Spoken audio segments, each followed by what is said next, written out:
Hello, my name is Ruby, and I'm a teacher. As an educator and unionist, I want to be part of the climate justice movement and help my students understand the climate crisis better. We can do this by fighting for quality climate education for all and a just transition. Why is it important to teach about climate action?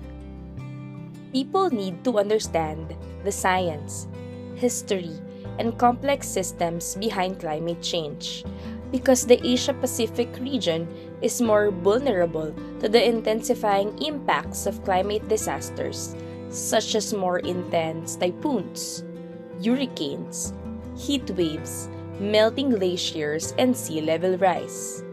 This can start in the classroom. A lack of preparedness and action plans in the region mean that it is the people who suffer the most from climate change. Without climate education, many people in Asia Pacific and the Global South will not be empowered to demand action from their governments, especially climate justice. We need to be collectively bargaining for the future. In the classroom, educators can already do their own climate action. So, how can we teach climate change more effectively? Teaching climate change should be more than just laying out facts and data.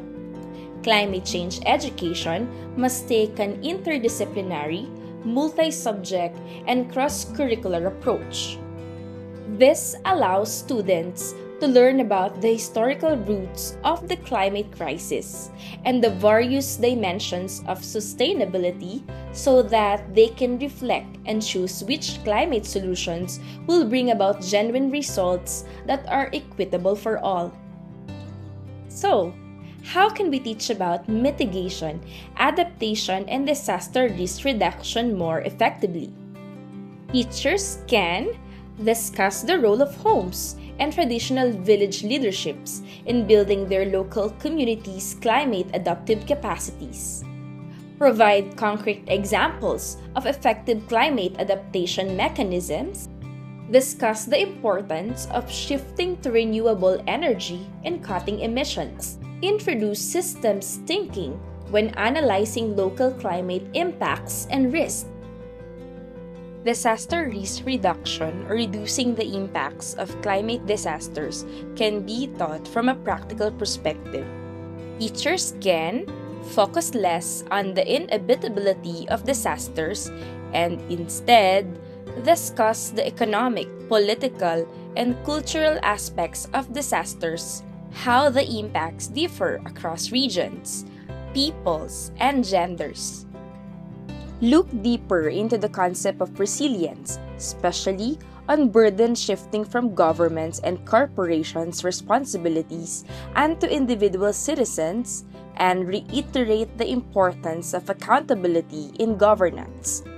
Encourage students to share their fears, hopes, and anxieties in post-disaster environments by unpacking previous local and national climate disasters.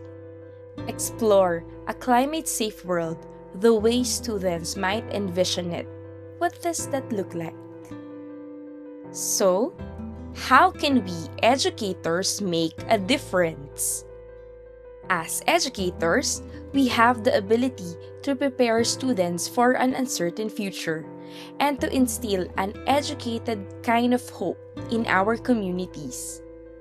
Young people today can feel paralyzed from the uncertainties of climate change. But we can still avoid the worst consequences of climate change if we start making critical changes today. A livable and equitable future can start by educating our students and their communities about climate action.